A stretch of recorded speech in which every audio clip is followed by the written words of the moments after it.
Originally, I was going to call this Idaho polarity inversion, but I thought that would be a little confusing, and so just come right out and say it's a political inversion. Normally, there's a part of Idaho that's up in the northern Panhandle area that is called the Redoubt. In fact, there's a big area called that, but that's where you mainly think of the center of the Redoubt movement. They've got an excellent publication too that tracks all of this that you can see online, and I often get a chance to read that. And here in the South, a politician once told me, a member of our state legislature, since retired, thankfully, he said, well, this is a much more moderate part of Idaho.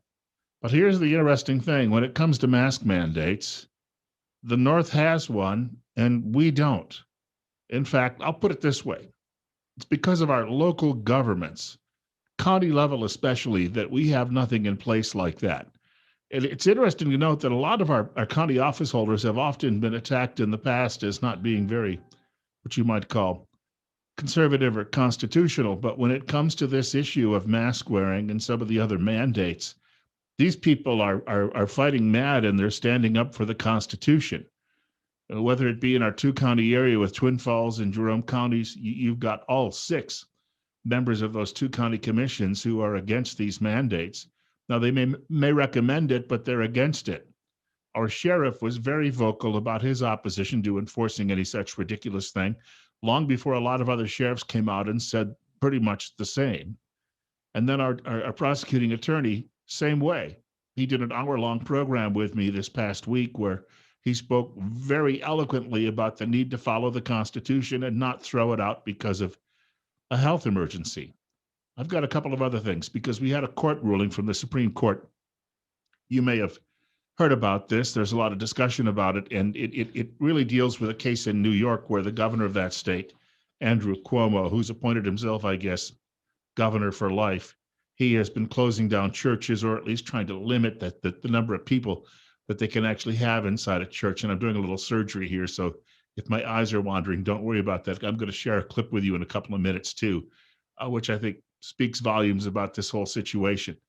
But Cuomo, now he says, well, he says the order had been lifted, so this decision by the Supreme Court is a moot point.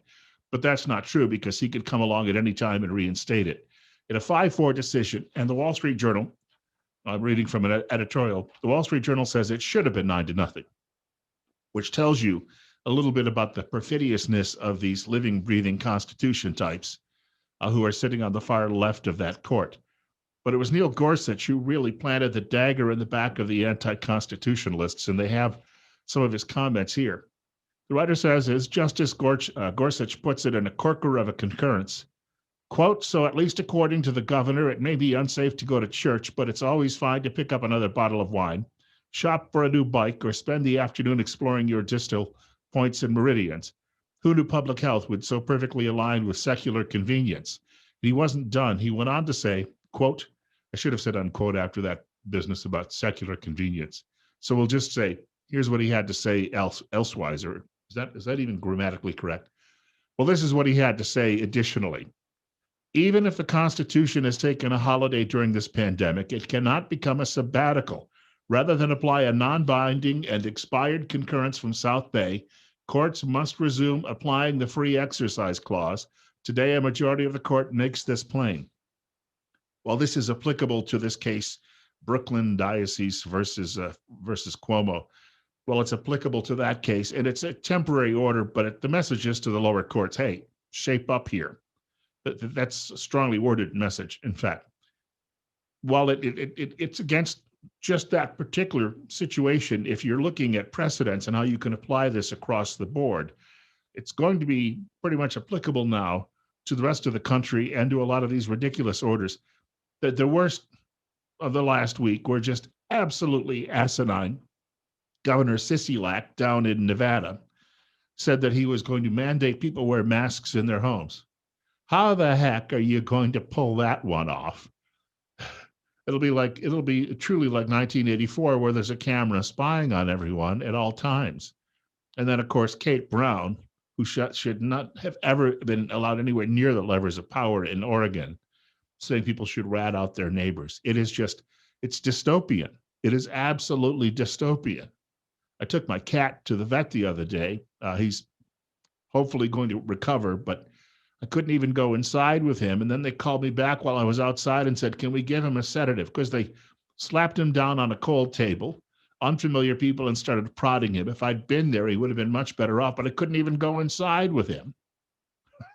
And then they sent someone out in a mask. I rolled down the window and she asked some questions that I answered about his health. And then they called me later with some more questions.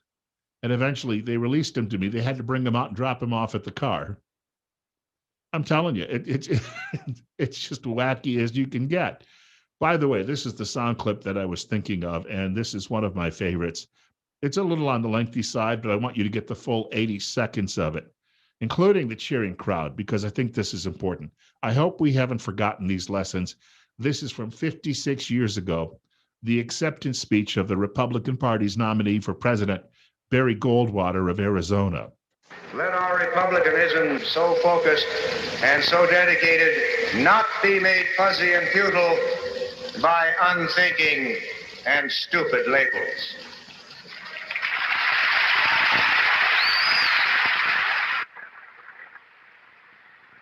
I would remind you that extremism in the defense of liberty is no vice.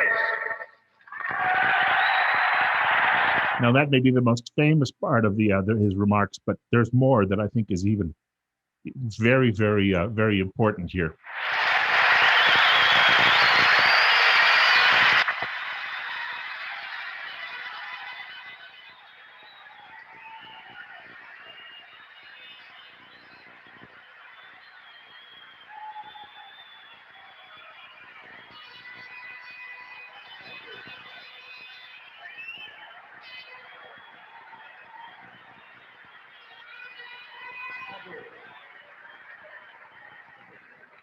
And let me remind you also that moderation in the pursuit of justice is no virtue. And when I hear those remarks, I think that it's time that we started chasing the scoundrels down and telling them they're going to have to pay for what they've done. Their crimes against the Constitution, their crimes against hardworking, decent Americans, and bring them to justice. I am sick to death of this two-tiered system in this country. Bad enough that they get away with going to restaurants themselves, or the idiot governor in New Jersey, Phil Murphy, who said the Constitution was above his pay grade. My guess is when he was sworn into office, he held up a hand, I took an oath, to his state and to the federal constitutions. To throw things out like that is just, it's abominable. And when it comes to other such crimes over the years, politicians have always managed to have a second set of rules for themselves. We've got to start telling them, sorry. Now that you've done this, you will pay for this. And maybe when they talk about sending people to jail for 6 months for not wearing a mask, let them see the inside of a jail cell for what they've done for about 6 months, and then see how, and not some country club. Let them see how it feels. If you like our videos, please click on the subscribe button. You can also go to the comments section. A young fellow told me the other day he couldn't comment, which is odd because some other people have. So I'll look into that and see if we can't find an answer.